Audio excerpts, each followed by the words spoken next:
भागवत में एक घटनाक्रम आता है। क्या आता है? भगवान ब्रह्मा ने सृष्टि को बनाया तो पहले पेड़ पौधे बनाए, पत्थर बनाए, फिर जलचर, नभचर, थलचर बनाने के बाद उनने इंसान को बनाया। और जब इंसान को बनाया तो उनको मन में बड़ा संतोष हुआ। ब्रह्मावलोकधीष्णम मुदमाप देवा, ऐसा लिखा है। भगवान के मन में बड़ा मोद हुआ, तृप्ति मिली उनको। 1 करोड़ की लॉटरी लग जाए तो व्यक्ति को सुख मिलता है, संतोष नहीं मिलता। भगवान ब्रह्मा को बड़ा संतोष हुआ। क्यों?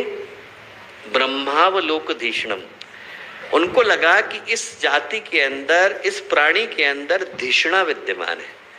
ये धिषणा वो शब्द है जिससे धी निकल करके आया। बुद्धि का धी धिषणा, धीमहि का धी धिषणा, धिषणा धी प्रज्ञा। ये व्यक्ति के अंदर जो सामर्थ्य है, उसके लिए भगवान ब्रह्मा को लगा कि अरे ये तो इस प्राणी के अंदर है। धिषणा का क्या मतलब है? धिषणा का मतलब है कि हमारे अंदर के भगवान को, हमारे अंदर के ब्रह्म को देख पाने की सामर्थ्य। ब्रह्म तो कण कण के अंदर है, वो चाहे तो स्टेज के ऊपर आकर के भी जा सकते हैं। तो भगवान ने ये बोला ब्रह्मावलोकधीष्णम मुदमाप देवा, कि इस प्राणी के अंदर धिषणा की, धी की सामर्थ्य है। क्या मतलब? मतलब ये कि अपने अंदर छुपे भगवान को देख पाने की सामर्थ्य, और प्राणियों के अंदर नहीं। इसीलिए तो उपनिषद के ऋषि बोलते हैं शृण्वन्तु विश्वे अमृतस्य पुत्रा आये धामानि दिव्यानि तस्तु। अरे सुनो तो सही, अमृत के पुत्र हो, प्रकाश के पुत्र हो, परमात्मा के पुत्र हो, परमेश्वर के पुत्र हो। तुम्हारे को अपने अंदर छुपी शक्तियों का भी अंदाजा नहीं।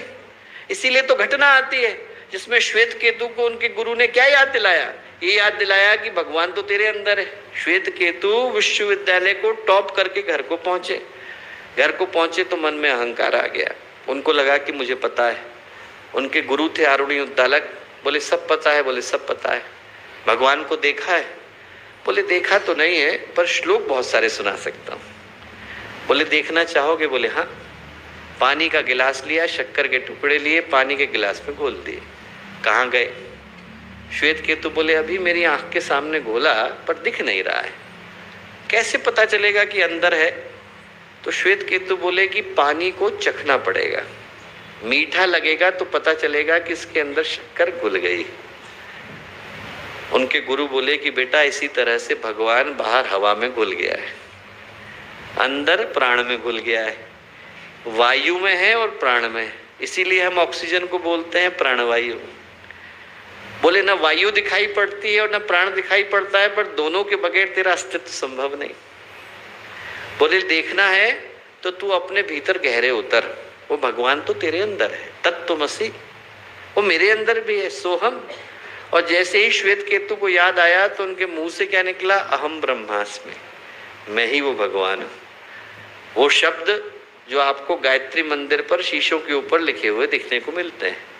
गुरुदेव ने गायत्री मंदिर बनाया तो शीशे लगाए, व्यक्ति आए भगवान को प्रणाम करे और शीशे के सामने जाकर के ये याद करे कि वो भगवान मेरे अंदर है, वो देवी शक्ति मेरे अंदर विद्यमान है। अहम ब्रह्मास्मि, मेरे अंदर वही भगवान बनने की क्षमता विद्यमान है। और जब ब्रह्मा जी को लगा कि इस प्राणी के अंदर है वो, ये अपने अंदर छुपे ब्रह्म को देख सकता है, अपने अंदर छुपे भगवान को देख सकता है, तो उन्होंने कहा इसके अंदर जो ये धिषणा है, धीमहि, वही इसको पूर्णता प्रदान करती है। गायत्री का मंत्र इसलिए पूर्णता का मंत्र है क्योंकि इसमें हमारे को वो धिषणा दे पाने की सामर्थ्य है। इसीलिए जो अंतिम शब्द आता है वो क्या होता है? उसमें हम लोग बोलते हैं प्रचोदयात। प्रचोदयात का क्या अर्थ है? प्रेरित करे। तो संस्कृत में प्रेरित बोल सकते थे, प्रचोदयात क्यों बोला? प्रेरित कहते तो भी तो अर्थ वही निकलता कि प्रेरित करें, फिर प्रचोदयात क्यों बोला? प्रचोदयात इसलिए बोला क्योंकि प्रेरित तो आतंकवादी भी कर देते हैं। किसी को बोल देंगे तो सुसाइड की बेल्ट लगा करके जाएगा और आत्महत्या भी कर देगा, 100 और को भी मार देगा। मोटिवेट करना आसान है, इंस्पायर करना कठिन है। इसलिए बोला कि किसी को प्रेरणा देना तो आसान है, उसके अंदर उत्कृष्ट प्रेरणा देना कठिन है। इसीलिए शब्द आया प्रचोदयन। प्रचोदयन का मतलब है उत्कृष्ट प्रेरणा। व्यक्ति को ये याद दिलाना कि मनुष्य का जीवन मिला क्यों है, इसका लक्ष्य क्या है, उद्देश्य क्या है, अनुसंधान क्या करना है। एक बार मिल गया तो क्या मैं इस अवसर को यूं ही गंवा दूं? या इस अवसर के साथ न्याय करूं, इंसाफ करूं और अपने जीवन के अंतिम उद्देश्य को छू कर क्या वो प्रेरणा जगाना प्रचोदयात।